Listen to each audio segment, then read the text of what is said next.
Hello friends, welcome back to our YouTube channel. आज का ये यहाँ पर वीडियो फॉर्म विड्रॉल और एडिट एप्लीकेशन को लेकर होने वाला है। मतलब आप सभी को ये पता होगा कि हम जब भी एसएसओ आईडी में कोई भी फॉर्म फिलअप करते हैं तो हमारे पास फॉर्म फिलअप होने के बाद दो ऑप्शन यहाँ पर आते हैं। एक तो एडिट एप्लीकेशन का होता है और दूसरा होता है यहाँ पर फॉर्म विड्रॉ करने का। अब मान लीजिए ऑप्शन कब आता है किसी को नहीं पता होता है, क्योंकि इसकी कोई फिक्स डेट नहीं होती है। तो ये हो सकता है कि अगर किसी को फॉर्म विड्रॉ करना है या फिर एडिट एप्लीकेशन करना है और ये अगर मौका चूक जाए तो उनको यहाँ पर प्रॉब्लम हो सकती है। तब यहाँ पर इसका कैसे पता करें कि कब ये ऑप्शन ओपन होते हैं और इसका क्या प्रोसेस रहता है, इसके बारे में आज का पूरा वीडियो है। तो आप वीडियो एंड तक जरूर देखना और अगर अच्छा लगे तो लाइक करना। तो अब जैसे आप सबको पता ही होगा कि यहाँ पर एसएसओ आईडी में दो नए ऑप्शन यहाँ पर बोर्ड ने दिए हैं। एक तो होता है फॉर्म विड्रॉ करने का, मतलब मान लीजिए आपकी एलिजिबिलिटी नहीं है, आपने फॉर्म भर दिया है तो आप उसको वापस ले सकते हो।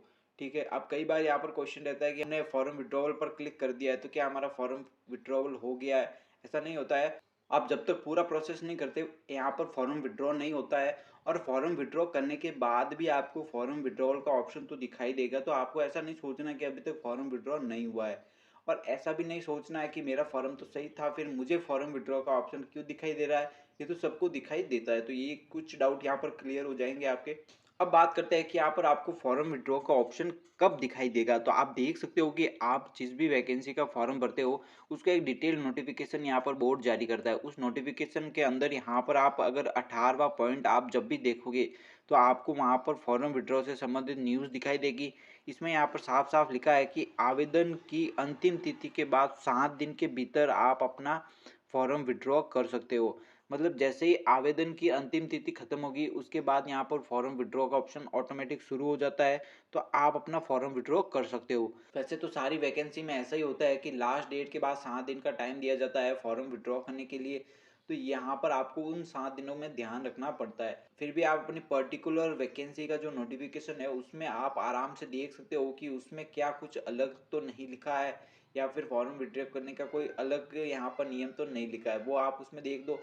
नहीं तो नॉर्मली तो ये लास्ट डेट के 7 दिन का टाइम होता है। एडिट एप्लीकेशन से रिलेटेड लोगों के मन में सबसे बड़ा कंफ्यूजन यही रहता है कि क्या एडिट कर सकते हैं और क्या एडिट नहीं कर सकते। यहाँ पर साफ साफ लिखा कि आपको अपना अगर ओटीआर में स्वयं का नाम, पिता का नाम, जन्म तिथि और जेंडर अगर चेंज करना है तो आप सबसे पहले तो अपने आधार जनाधार में परिवर्तन करवाना होगा और उसके बाद ओटीआर स्क्रीन पर फैच बटन दबाना होगा, जिससे नवीन डेटा आपके ओटीआर में ऑटोमेटिक आ जाएगा।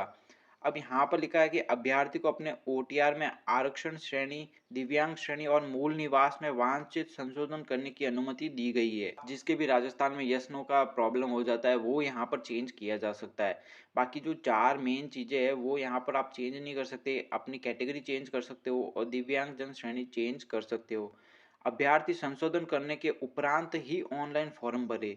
मतलब आपके अगर ओटीआर में गलती है तो यहाँ पर लिखा गया है कि पहले अपने ओटीआर में करेक्शन करो, उसके बाद आप फॉर्म भरो। अगर आपने फॉर्म भर दिया और बाद में अगर ओटीआर आप सही करवाते हो तो फॉर्म में चेंज नहीं होगा, फॉर्म वही रहेगा जो पहले था। एडिट एप्लीकेशन का ऑप्शन भी कब आता है तो वो भी आप यहाँ पर देख सकते हो कि आवेदन की अंतिम दिनांक के बाद 7 दिन के भीतर निर्धारित शुल्क है। मतलब एडिट एप्लीकेशन के लिए आपको 300 रुपये की फीस यहाँ पर पे करनी पड़ेगी। अब देखो सबसे बड़ी यहाँ पर चीज़ है कि फ़ोटो और हस्ताक्षर को भी आप चेंज यहाँ पर नहीं कर सकते।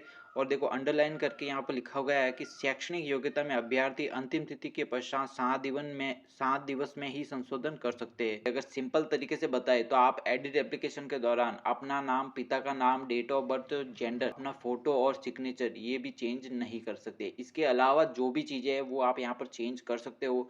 जैसे आपका एड्रेस हो गया, आपका कैटेगरी हो गया, आपका कोई हैंडीकैप्ड कैटेगरी हो गया, या फिर आपकी जो एलिजिबिलिटी है वो हो गई। ये सारी चीज़ें तो आप चेंज कर सकते हो, लेकिन जो मेन चीज़ें बताई मैंने आपको वो आप चेंज नहीं कर सकते। तो अब यहाँ पर आपको कन्फ्यूजन दूर हो गया होगा कि एडिट एप्लीकेशन और फॉर्म विड्रॉवल का ऑप्शन कब आता है और उसका यूज़ कैसे करना है और उसमें आप क्या चेंज कर सकते हो। तो आई होप आज का ये वीडियो आपके लिए काफ़ी हेल्पफुल रहा होगा। इसी तरह के अगर आप वीडियो देखना चाहते हैं या फिर आपकी कोई क्वेरी है तो आप नीचे कमेंट कर सकते हो। और अगर आपको हमारा ये वीडियो अच्छा लगे तो आप हमारे चैनल को सब्सक्राइब कर सकते हो। मिलते हैं नई तरह के वीडियो के साथ। Stay tuned.